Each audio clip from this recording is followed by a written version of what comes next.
So, a finals win for Steph Curry would give him as many rings as, LeBron James. While Steph is still seeking his first finals MVP, he is only 34 years old, could have several productive years left in the NBA. Shannon, this probably hurts for you to even talk about, but can you see Steph ever passing LeBron in the GOAT debate? Wow. Skip Bayless. The bounds of which you will go through to try to discredit my man GOAT James. I didn't do this. Yeah, I didn't write the story. You did. You collabed on it. I did not. It's from Bill Ryder from CBS Sports, and he wrote the heck out of this. He made a strong case that Steph is on his way to eclipsing LeBron in the GOAT debate, which is over and out and done with Michael Jordan at the top. Skip, Steph has been phenomenal. Well, you're the one who's defending him on this show, right and left. Yes. Yeah. Okay. But he's not LeBron. He defined and changed an era. LeBron's impact on the game is unparalleled, Skip. LeBron revolutionized the game. Skip. Steph did. Skip, there's more to the game than just scoring. He can't control the game like LeBron can. He can't rebound like LeBron. He can't score like LeBron. His impact on the game isn't the same as Bron. Bron is unparalleled. So the man wins 4 championships, or if he wins 5 championships, nobody thinks Steph Curry is the equivalent player of LeBron James. Maybe Golden State, maybe Steph's parents, but no basketball aficionado is willing to say that Steph Curry is as good a player or as great a player or his impact into what he can do in a game within the course of the game is comparable to LeBron. It's not. I mean, you look at the accolades. One is an 18-time All-Star, the other is an 8-time All-Star. One is a 6-time All-Defense, one is 0 times. The other 18-time All-NBA, 8 All-NBAs, 4-2, 4 championships. So if he wins another championship, Finals MVP, it'll be 4 titles and 1 Finals MVP to 4. But LeBron's impact, just his impact on the game, the way he can control the entirety of the game. Stop, Skip.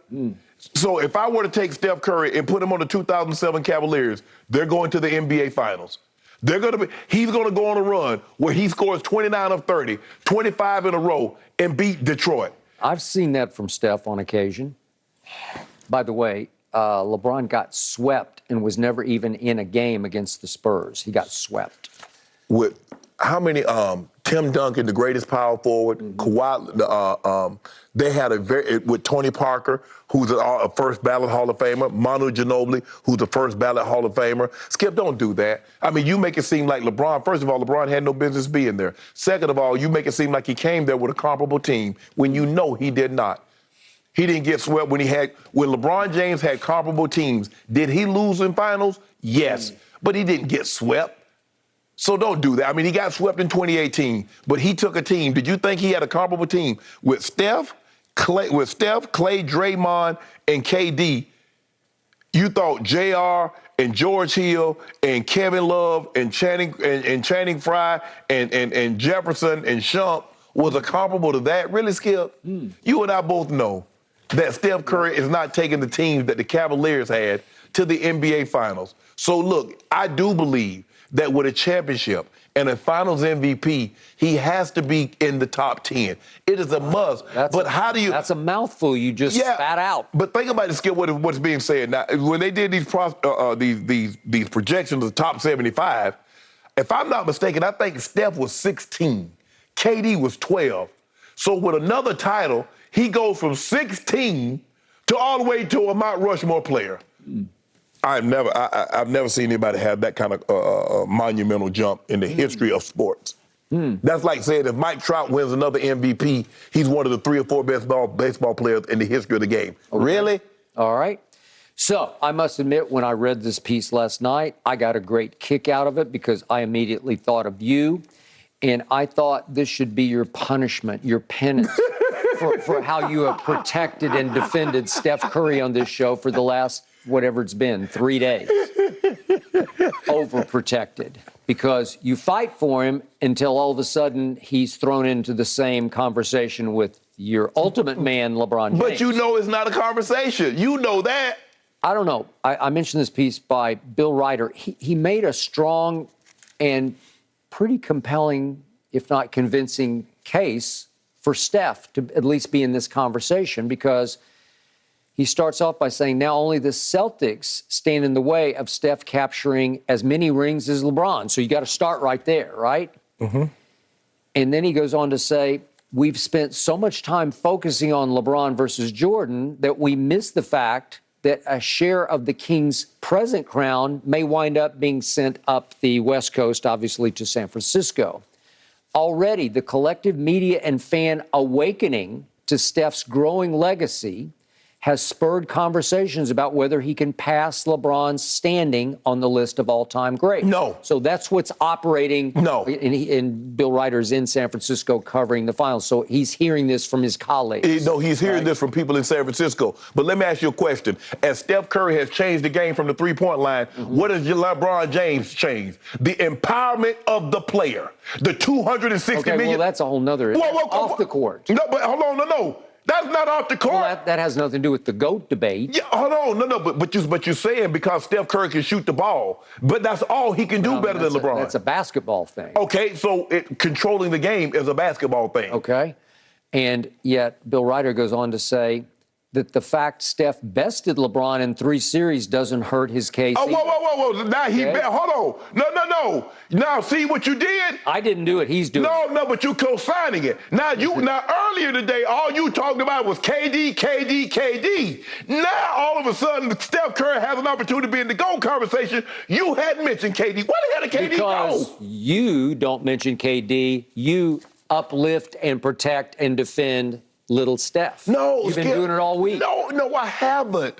But I'm saying you said that they called, and you said no other historically great player would have done what Steph Curry did, to give the man the keys to his $1 million car and start riding shotgun. You said that. I did say that. I'm not co-signing. I'm just reading back to you. I want to see your reactions to this. You already know my reaction. Okay, and he goes on to say, you're going to love this one, and while LeBron toils with a Lakers organization he helped usher into likely irrelevance, Steph could very well enter next season as the betting favorite to again win it all. So the point here is he's only just beginning on the second phase of dynasty in Golden State after they survived all their injuries and the departure of Kadun, as you call him. So all of a sudden, are they launching into another sort of Jordan-esque second phase of dynasty? The way I look at it, you could never be the GOAT if you were ever the second best player on your team. Okay, I will buy that because I don't know how that happens. But you're undercutting your own argument, because never in the history of thinking about who belongs in the top 10 of all-time NBA players could you even consider a top 10 player who needed to go get a player better than him to help him win championships. Nobody has ever done that in the top 10. But Skip, see, here's the thing. In today's game, a lot of these guys are playing GM. They're putting teams together because what happened was the Rockets GM went and got Clyde Drexler and put him with Akeem Olajuwon.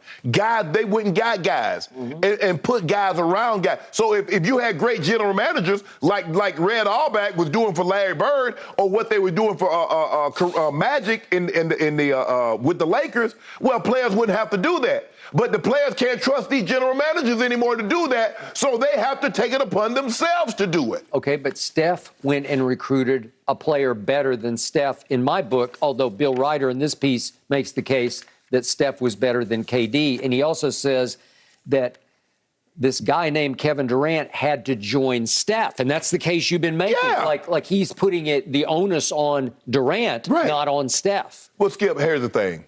It's kind of like you're waiting a call. You're expecting a call. The call's gonna come, but you sitting by the phone. You know, when you first start dating, Skip, you're like, okay, I'm gonna call you, and you just sit by the phone waiting for the phone. You pick it up on the first ring.